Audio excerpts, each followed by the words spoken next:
Control panel. The broadcast is now starting. All attendees are in listen-only mode.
Thank you for attending the Monday morning classroom session from Shortcuts. This is Noah. I'm one of the educators here with Shortcuts.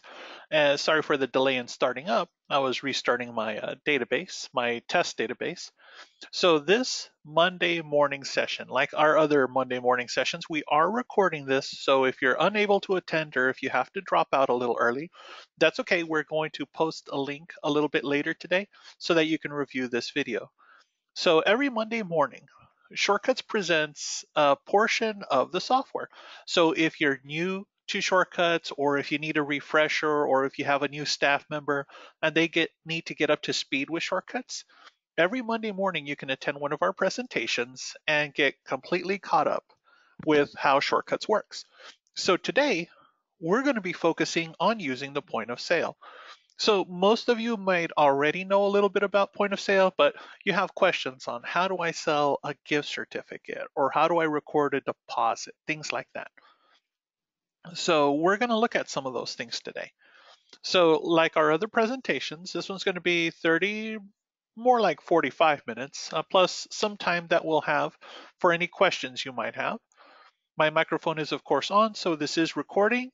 Everybody else is automatically muted. However, on the right side of your screen, you should have the ability to post questions or to send a message, and we will take them during this presentation as well as at the end.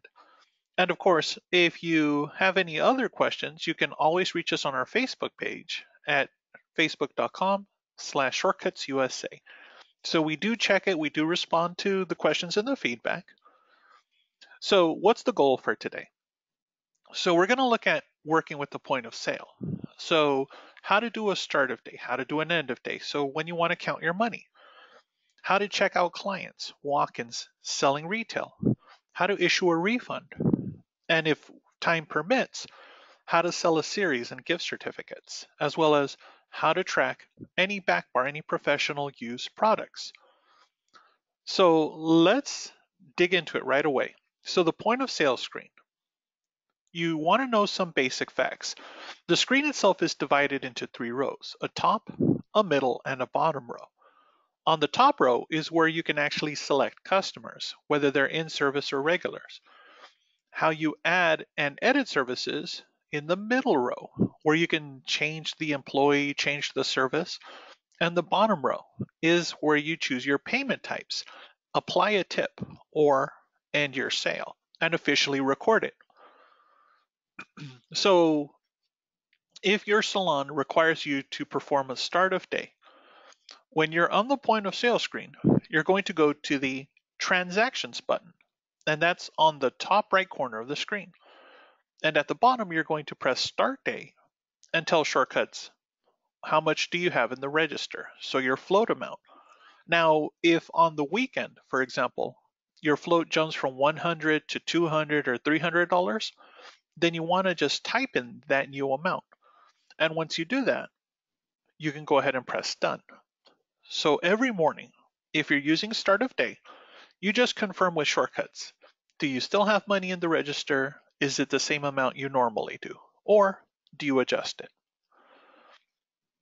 So you always want to have the ability to track any cash that comes in or out. Now, on the bottom right of the point of sale screen, there is a no sale button. So if you just want to double check that you still have the same amount of cash, you can press no sale and open cash register, and then count the money and officially start your day. Now, after you perform your start of day, you want to make sure that any cash adjustments that you manually make, if you have to run to the bank and deposit some additional money, or if you're sitting with a lot of money over your usual float and you need to transfer that money out and deposit it in the middle of the day, when you go to your no sale button, you also have the abilities to transfer money in and transfer money out. So this is how you adjust your float after you perform your start of day. So make sure you're tracking your money. Make sure you're performing your start of day correctly. And if you have a business that allows you or your staff to work with petty cash, when you go into no sale, there is the option to take petty cash. So this is protected by security. So whoever is currently logged into the system, as long as they have permission, they can take petty cash. Shortcuts will record who it is, put in the amount, and before you perform your end of day, you want to make sure to return to that no sale window and return petty cash. Now, it may be that you spent all of the petty cash money and you don't have change, or you only spent a portion of it. In either scenario, we want to make sure that the register balances at the end of each night. So you want to return petty cash and account for whatever you purchased. Any change left over, when you press end sale, Shortcuts will ask you to deposit the change so that your count at the end of the day is correct. So we've seen some customers that always have a miscount by almost the same amount every night, and they call the help desk and they say, why is my count off every night? And that's because at some point in the week, an employee took petty cash and they marked it in the system. They just forgot to return the change. So officially, Shortcuts thinks that this money is still outstanding. They never accounted for it. So make sure that you or your staff knows and gets in the habit. If you take petty cash to pay for an expense, make sure to tell Shortcuts that I either spent all of it or I'm returning the change. And we will do some live examples of this.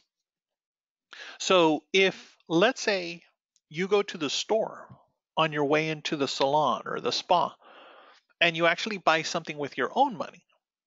So that is where you can get a reimbursement by choosing the clients from the point of sale and choosing expense. So Shortcuts will recognize, oh, you paid for something with your money.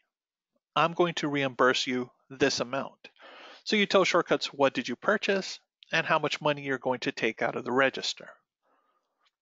So those two things, petty cash and expenses, are ways to adjust your float after you do your start of day. All right. Of course, the biggest reason why you want to set up your register correctly, your point of sale correctly, is because you want to be able to check out a client. So there's three ways to check out a client.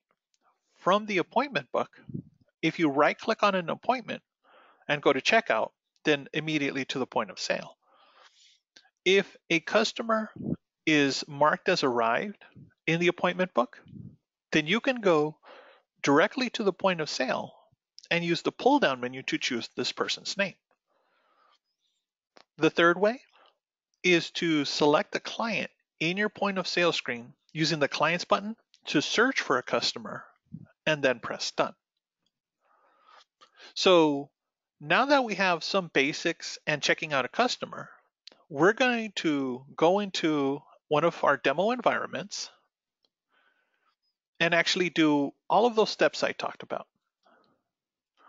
So the first things first, we're in our point of sale screen. So we're on our test environment. So the first thing we do is we go to transactions. And at the bottom of the screen, we start our day. Now, this test register always has 350 in it. If, let's say on the weekend, I jump up to 400, then I would adjust my float and set that as my new float. But if every day I always start with the same amount, then it's 350. And I'm just confirming it with shortcuts. If I need to open the register and actually do a count before I do my start of day, then I can press no sale. And here's that petty cash button, the transfer money in and transfer money out buttons I was mentioning. But in this case, I can press open cash register, count my money, and just confirm I still have 350 in there. So after I do that, after I start my day, I can now start checking customers out. So from the appointment book, if Jen here was the very first person that came in, I can right click and I can check her out right away. Oh, did I forget to do my start of day? Did I just show you that window without actually doing start of day?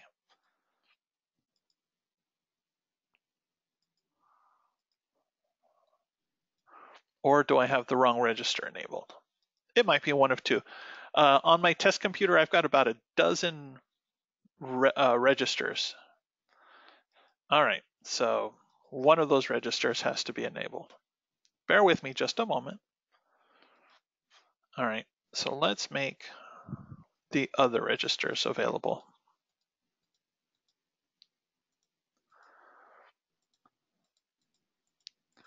One of these days I have to clean up my test. And done.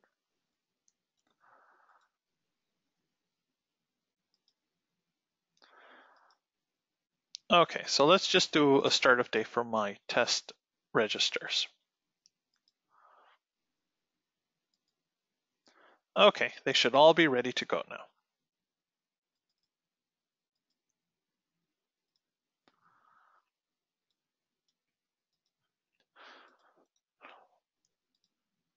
There it goes. So when a person's ready to check out from the appointment book, I can just right click and tell shortcuts I want to check out. And it shows who performed the service, what my totals were, do I have any surcharges? Those could be applied automatically. And from this window, in the middle row, if my employee actually split the service between two different people, one person did the color, one person did the cut, then I can actually tell shortcuts. Megan actually did the haircut. Amrit did just the color. So now each employee gets their proper commission based on their particular service. And on the bottom left corner, of course, I have the ability to tell shortcuts the customer paid in cash or with a credit card, gift certificate. It's the little white paper with the foil on it. They have money on the account. So if they want to either use or owe money, this would be the account. Now, your particular business might not necessarily have some of these payment types enabled. So account might not be used in your location. So don't be surprised if this is grayed out on your screen. And the red card is traditional debit cards. Now, if you have an integrated credit card system with shortcuts, then technically you would just use the credit card button because this will tell shortcuts, turn on the machine, have the customer swipe their card, and the machine will actually tell the customer, are you leaving a tip? Is this your total? Go ahead and swipe or insert your chip.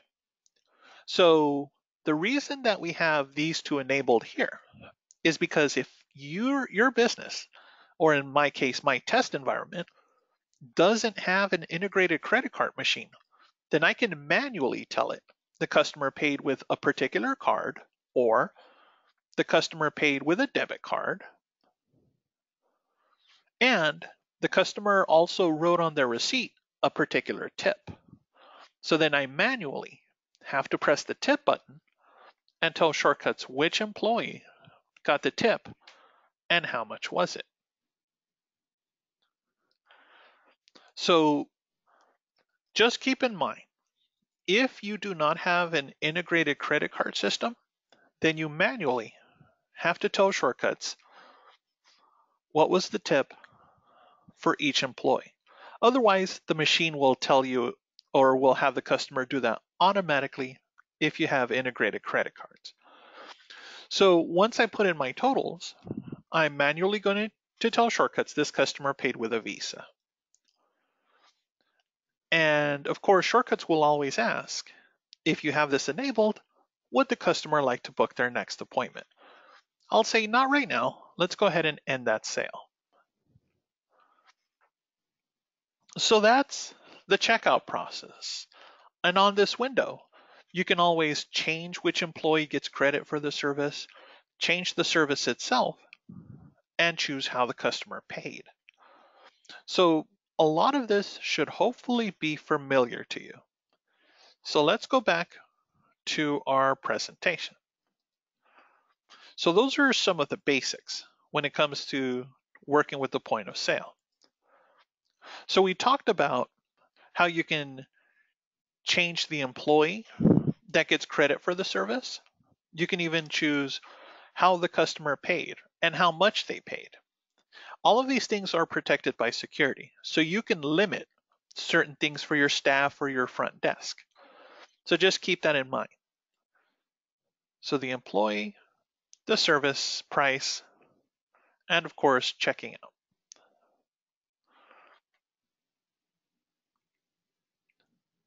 So adding an item in the point of sale. So in the middle of your point of sale window, you have all of these blank rows.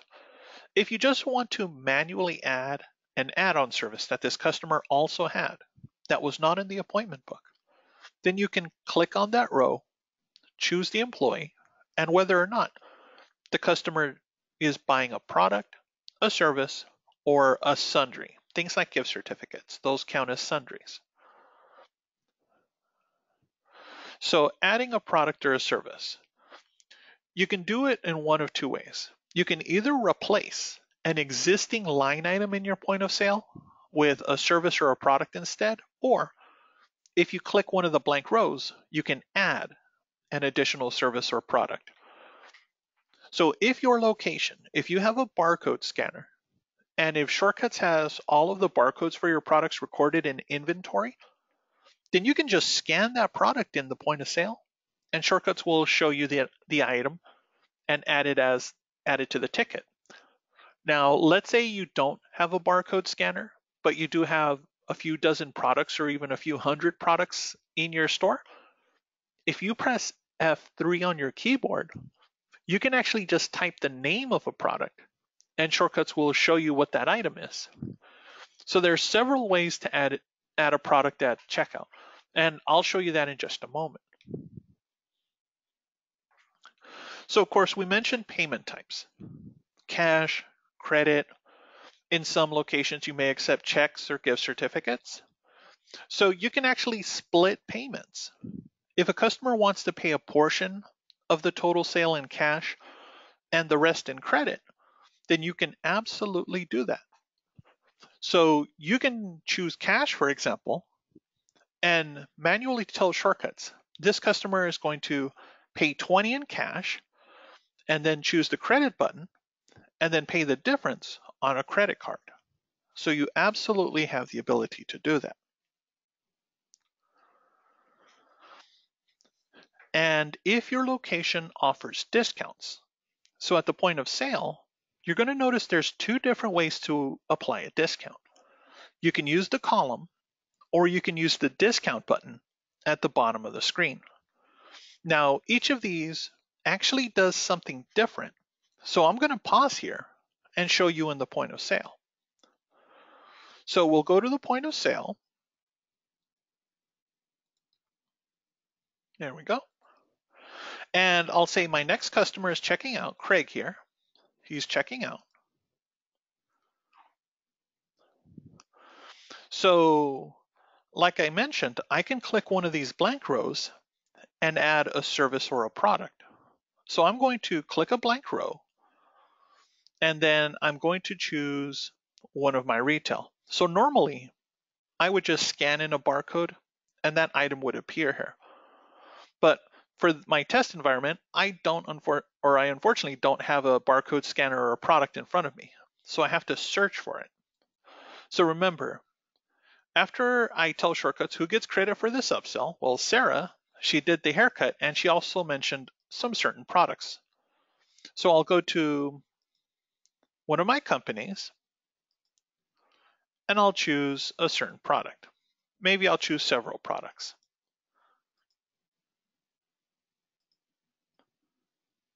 And milkshake, Pureology, and some shampoo and conditioner. So I've selected my items. So those get added to the ticket. Now I was mentioning discounts. If you're working with some sort of promotion, maybe it's a seasonal event, perhaps you sent out an email to your customers letting them know that this week I'm having a special on Sweetheart Curls from Hollywood Waves. So if the customer comes in with the coupon or they show you on their phone that they have the coupon, then normally you would only apply one discount to one item. And this is where you would use your discount column on the right side of the screen. But you notice you also have a discount button on the bottom center of the screen. So these actually do two different things. If a customer is only supposed to receive a discount on one particular service or product, always, always, always use the column. And then once you select discount, Shortcuts will actually give you a list. These are the potential discounts you're allowed to use on this certain product. So hopefully you've created a discount that corresponds with your promotion or your event or your email. So in this case, I'll hit discount and then Shortcuts is going to give me a list. And I don't remember setting, I know I have about 1 million discounts. Let's see if I have a particular one for this one. Now, as it comes up, now on my side, it's a little bit slow because this is probably the biggest database I've ever worked with. It's got thousands and thousands of clients and thousands of transactions. There we go. So in this case, I have a coupon and I can choose, oh, this is a coupon and it's a 15% coupon. So I've created a custom one.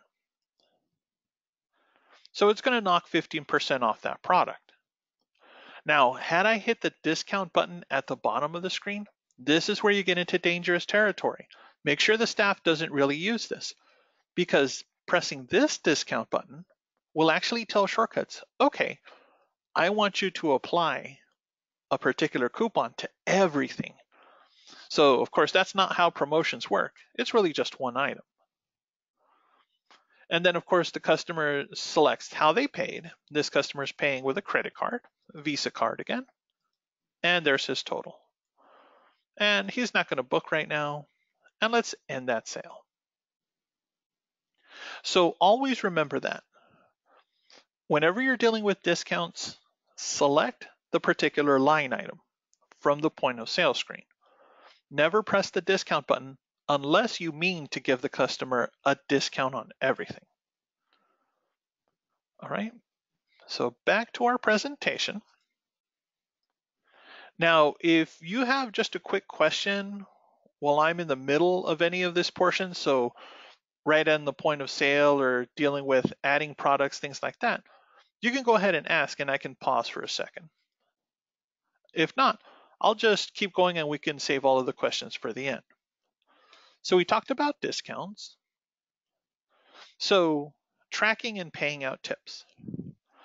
Again, I mentioned if you have an integrated credit card system, then Shortcuts will automatically let the customer put in the tip amount, who should get it, split it, things like that.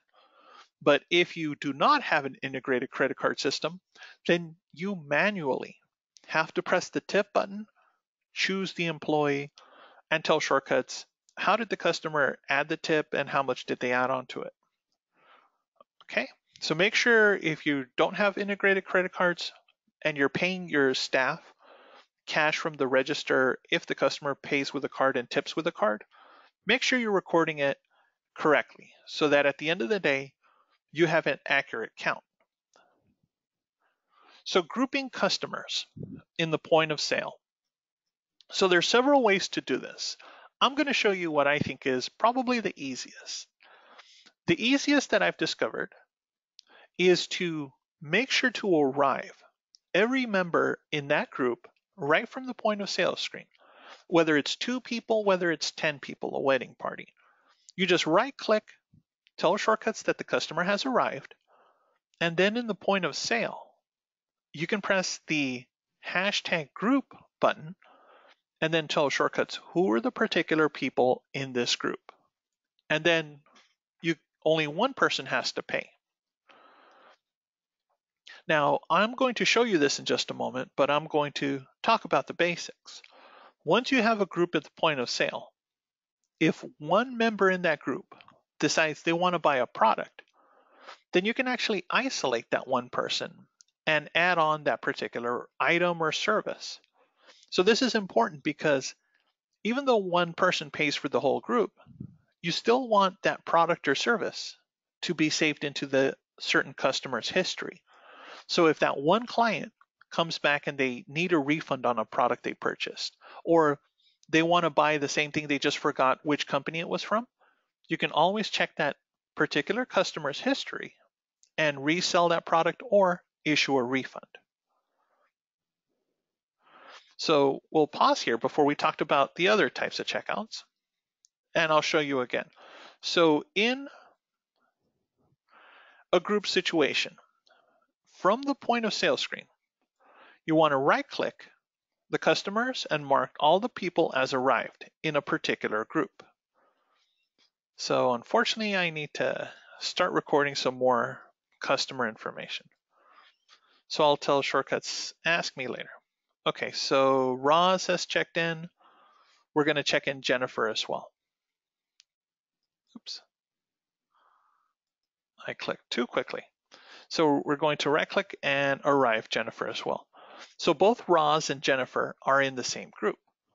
Now that I've marked them as arrived, I can go directly to the point of sale and use my pull down menu. And you notice there's a hashtag group option. So I can tell Shortcuts Roz, and I'm selecting the gray block to the left of Roz's name, and Jennifer are in the same group. So even if my screen had a dozen names, I can choose just the people in one group. And once I press done, Shortcuts gives me one total for both of them. So I mentioned if one of those customers decides that they want to buy a product, I don't sell the product to the group. I can isolate and say, oh, well, Jennifer is actually the one that wants to buy a product. So I'm going to add it to Jennifer's ticket. And I'll say, Amrit did an upsell of a product. And it was some L'Oreal, and it was some Hollywood Waves again. So once I add that product, I can return back to my group and my total's been updated.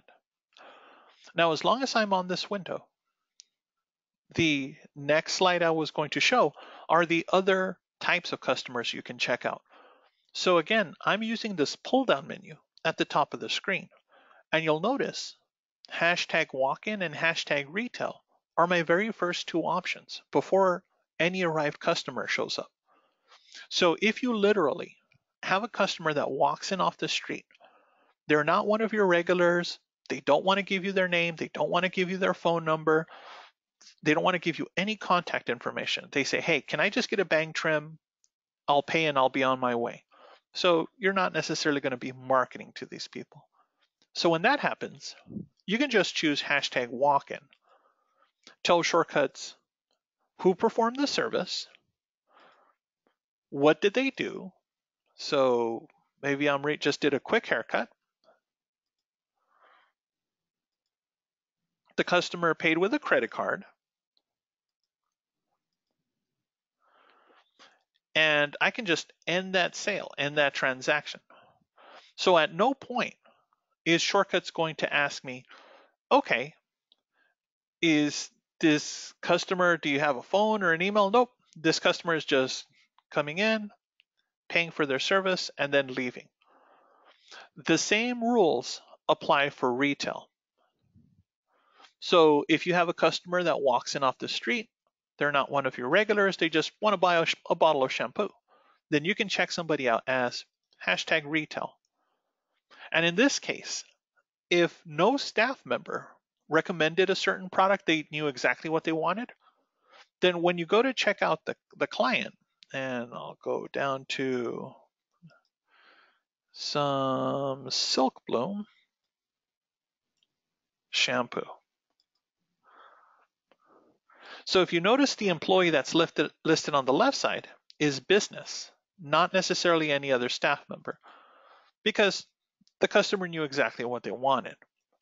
So they tell you how they paid. Oh, and I've probably done a million things too many for this memory. That's the downside with my demo environment. I always try to push it too hard. But I think this catches you up to what I was mentioning. So right from the point of sale, you can check out groups, you can check out walk-in customers, you can check out retail. So these should all be familiar things to you.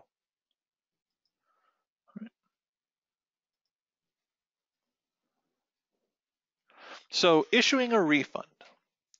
If your particular business actually allows customers to get a refund and you're not familiar with the process, what you do, whether it's the same day, the next day, later in the week, even if the customer loses their receipt, Shortcuts, remember, has recorded all of their transaction history.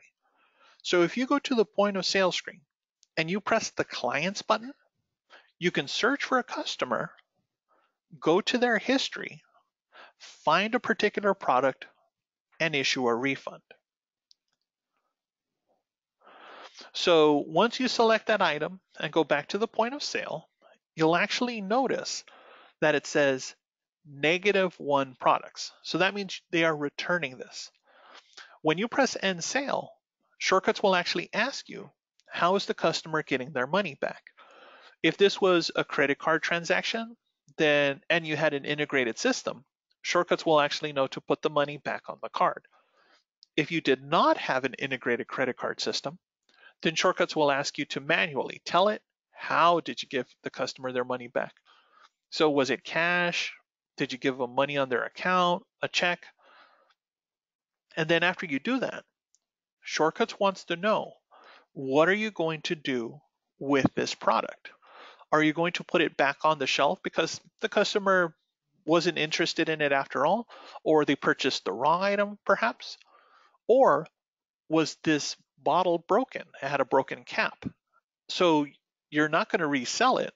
You have to discard it or tell Shortcuts that you're going to order a new one and keep this one off your shelf. In either case, this is helping you stay on top of your inventory. So just remember, customer histories hold all of your retail information, not just your service information. So even if the client lost their receipt, if you go into their history, you should be able to find any product they've purchased. So in the point of sale screen, if you're selling gift certificates or sundry of any kind, those are also line items that you can add. Now, sundry just means any income for the business that's not necessarily a product or a service. So that's why gift certificates show up in sundry. Accounts work in the same similar fashion. Account is not a product or a service, so it can show up in as one of the line items. If your particular business is accepting customers to put deposits or leave deposits with you. So if you require a wedding party, for example, or a bridal shower, whatever the case is, to leave a minimum deposit, that money can go into their account. Or you can create a sundry item for that. So if you're selling gift certificates, so you would add it as a line item like you normally do. Choose your payment type, whether the customer pays you cash or credit for that gift certificate. When you press end sale, Shortcuts will actually prompt you to scan in a barcode or type in a number for that gift certificate. So now Shortcuts knows this card, this number has a $50 value, a $100 value, whatever the case is.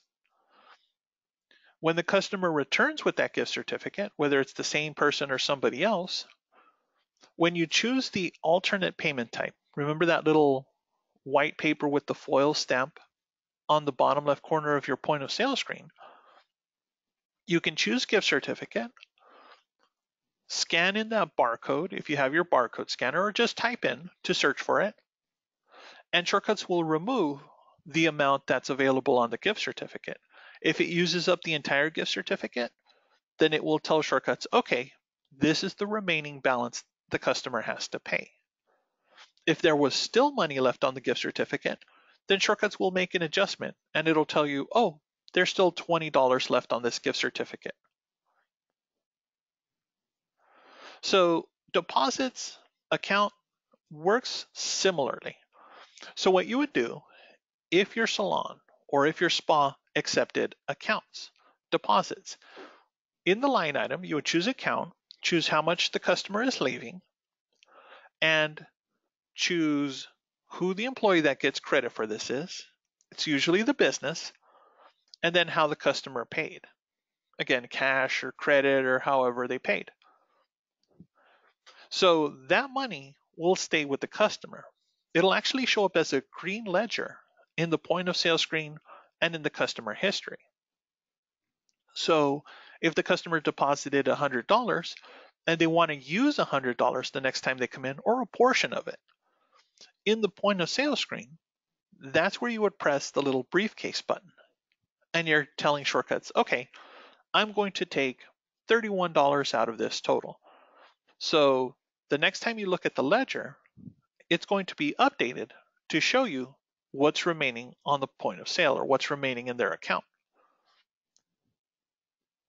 So accounts are useful. If you have regular customers and for whatever reason they accidentally leave their wallet at home or their purse, then you can say, okay, I'm just going to put this money on the account and you owe me the next time you come back in. So the ledger will actually show up in red and it will remind you this customer still owes you X amount of money. So when they come back to pay the difference, you can click a blank line item and choose account and tell Shortcuts the customer is paying the difference, what they owed you. So tracking backbar, super important. If your staff takes any professional products off the shelf, or they even take a retail product off the shelf and they use it with their customers, at the end of the day, you want to make sure that you're tracking all of this. So what I would advise is whenever a staff member empties a color tube or a bottle of conditioner, whatever the product is, set it in a bin. And at the end of the day, scan out all of those products. Now, if you're super busy, you don't exactly get a chance to do that, you could wait until the end of the week. But in either case, you want to make sure that your inventory has an adjustment. So I'm actually going to give you the live demo of how to do that. So back in Shortcuts, if it's the end of the day, I could go to point of sale, and Shortcuts always needs two things. Who's the employee that gets credit for this, and who's the customer. So on the top left corner, I'm going to go to the Clients button. And if you notice, the very first customer at the top of my customer list is hashtag business. So I'm going to choose business and press done. So now that I chose my customer, if I press the employee button, I'm going to tell Shortcuts my employee is also business. So then I can choose any of the professional products that my staff used. So I'm going to choose a couple of random things. L'Oreal Professional. So normally, most of these products have a price on them. But if I mark them as business was using this, then when I press done and Shortcuts goes back to the point of sale, it actually shows that everything was set to $0. That's because Shortcuts knows you're not buying this, the business is taking these out of your inventory. So always make sure at the end of the day, if time permits, check out your professional or your retail products, whatever the staff used, to business. So when I press end sale, Shortcuts will officially take one of these out of my inventory. So super important. The other thing is if it is the end of my day and I'm about to close out the register, so if you're paying tips from your register and if the staff doesn't necessarily take the tips right away, then you could press no sale, open the register, and let the staff collect their tips. Now, if you just wanted to see a list of who gets tips, you could run a tips report under tools. So you would go to tools reports, and this is protected by security. So you can actually give certain staff members permission to look at one report. So it's under employees and it's tips. If I run it for today, it'll tell me how much cash to take out for which particular employees. So that's maybe one report that you would give your staff permission to run. So after you check out your back bar, after you make sure you return your petty cash or expenses, and after you pay out your tips, now the register is ready to be closed out for the end of the day. So you would press your transactions button. And if you remember, the first thing you did in the morning was you started your day. The last thing you do is end your day. So when you press end day, Shortcuts will actually show you, okay, these are all the registers you have, and these are all my test registers. So if you're a business that just has one or two registers, it'll say these are your two registers you're about to close. So I'll say, okay, I'm ready to count all of my registers together. In the first two columns, if I manually wanted to type in how many dollars, fives, tens, 20s I had, and how many coins, nickels, dimes, quarters, etc. that I had, I would put them in the first two columns. Or I can go to the third column and just manually type in what my totals were. Now, if you had an integrated credit card system, then your credit card totals can automatically be populated for you. But on my test environment, I do not. I manually have to tell it what I have. Now, I'm doing a miscount on purpose. I know I didn't have $100 in cash or 100 in Visa as my total. So when I go to the next button at the bottom of the screen, Shortcuts will ask me, are you sure this is the register that you want to close out? Are you absolutely sure there were no other adjustments to the float before you continue? Because once I go to the next window, I can't tell Shortcuts, oh, I actually remembered I took some petty cash, I forgot to return it. So that's why Shortcuts reminds you of this. But if I'm absolutely positive, I've checked out all my back bar, I don't have petty cash or expenses to report, I can continue. On the following window, Shortcuts will actually show you, okay, this is what you counted in the first column, and in the second column, this is what I expected you to have.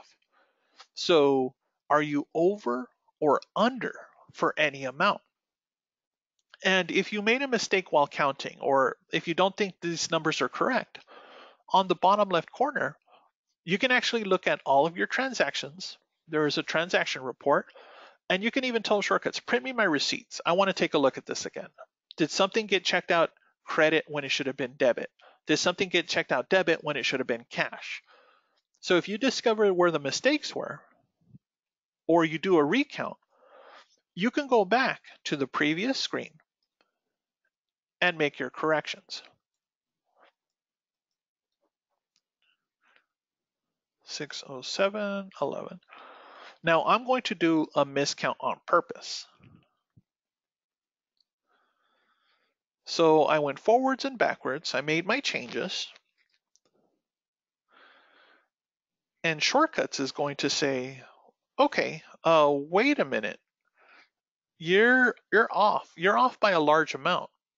Whether I'm off by $1 or off by $10, whatever the amount is, if your security is turned on, it is recording all of this information. If there is a miscount, no matter by how much, Shortcuts is going to ask you to leave a comment. So that comment actually shows up in one of your reports. So you'll know, okay, in this case, Noah did an end of day. He was off by $100. So I'm completely wrong here. So maybe I have to leave a comment, and this comment is there were outstanding petty cash, or there was not enough money in the register, and I'm responsible for that. That shows up in the report. Now, if it's a minor thing, if it's off by $1 or two, maybe it's something innocuous. The customer just left the change on the table. They didn't say it was a tip or anything. You know, I had $2 and I handed it to the customer, and the customer, they just walked away. They just left it on the table. So that's why my count is off. So in this case, I'm just going to say something to the effect of expense not counted. So when I go to the next window, after I put in my comment, Shortcuts will say, okay, these are your totals. And on the bottom right corner, if I was over in cash, then it would tell me this is how much I need to take out of the register for my deposit tonight. And Shortcuts will remember you've already taken money out for tips. So the bottom right corner is just the money to take out so that your float for tomorrow can be whatever it is. In this case, $350. So I would take $70 out of there. And then once I go to the next window, that's actually the last screen. Shortcuts will ask me, am I ready to finish the end of day wizard? Yes, I am. I can print one of 3 of the most popular reports for any business, or I can just press finish. Now, if you're the owner, if you're the manager, you might already have permission to run any of these reports for any day, anytime. But if you're a receptionist, if you're working front desk and your owner says, you know what, before you take out the money for the deposit, I want you to print up the trading summary. Because historically, that's a very popular report. Print the trading summary, leave it with the deposit, and then I'll take it from there. But if not, you don't necessarily have to print any of these. You can just finish, and that officially closes out your transactions for the end of the day. So believe it or not, that is actually the point of sale in a nutshell. So we already ran through our end of day. We made our adjustments. And we even had the question of, do we want to print any of these reports? Yes or no. So that brings us to the first slide. So today, we looked at doing a start of day and end of day, how to check out customers, walk-ins and retail, how to issue a refund, how to sell a gift certificate. We really didn't get a chance to do series this time. And tracking professional or back bar. So of course, we will be sharing this link. It is being recorded. We'll share it with our attendees today. But if you just want to view any other webinars that we've had for any of the other features and shortcuts, they are available on our shortcuts page, shortcuts.net and /webinar. So you can always find our library there and sign up for new ones. So now it's time for questions. So on the right side of your screen, Thank you for being so patient. If anybody has questions with regards to working with the point of sale, now is your chance. And I can see some people are already disconnecting. I think they just had a quick question and they probably jumped off in the middle of the presentation. All right. So any questions?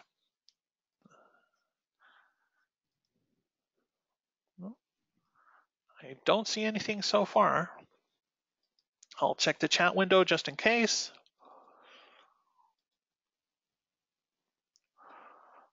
Okay. So, just before I'm about to wrap it up, somebody has a question. How to book online? Well, that's not really part of today's presentation, but I'll go ahead and take that question because you sat through so patiently. So, if you're a Shortcuts customer and if you have online booking, what your customers would do, and I'll go to just one of our customers, we'll go to Sharky's, for example. Sharky's Cuts for Kids.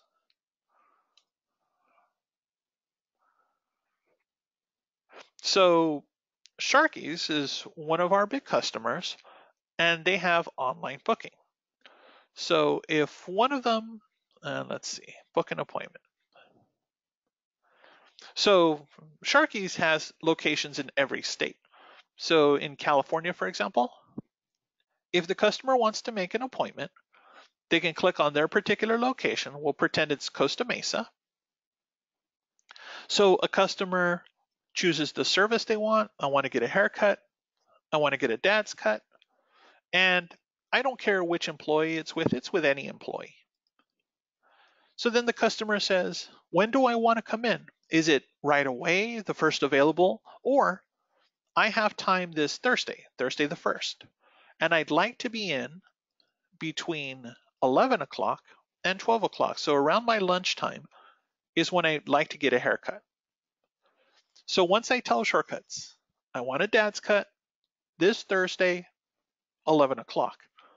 When I press next, Shortcuts will check the calendars and say, oh, there is an 11 o'clock opening. Do I want to book it? And I'll say, yes, book now. So this window, the customer can create an account where the customer uses their own email, they create their own password, or if they press the Facebook button, they can log in using Facebook. What will happen in either case, when that customer makes their appointment, that appointment will show up on your appointment book screen. And it actually shows up in the color yellow. Just to draw your attention to this, it'll say this appointment was made online. And if you click one time on it, then Shortcuts will say, who was this employee requested? Was it any employee? And once you've reviewed it, you can say, I've taken a look at this online appointment. I've reviewed it. Now, to tell Shortcuts which services you'd like to book online, this requires you to go into the Setup button and go to the Service button. So you do not necessarily have to enable all of your services for online booking. So on your service category, if you are interested in using online booking, you need to make sure that these services are enabled for the web.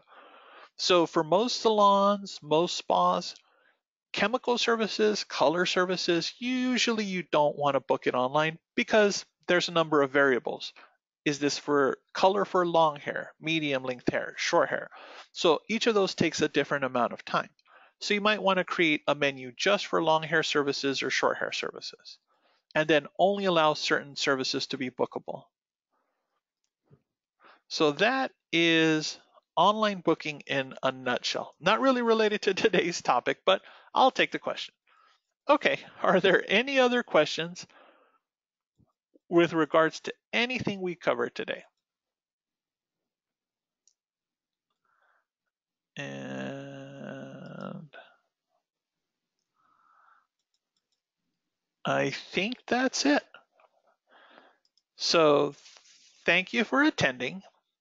If you have any questions or if you think of anything after today's presentation, again, you can always reach us on our Facebook page, or you can just email us. So we're education@shortcuts.net.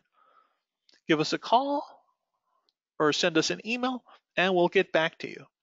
So thank you for attending. And of course, every Monday, we do a portion of shortcuts to get you up to speed with all of the important functions in the system. So I hope to see most of you back for next week's presentation. Have a great day.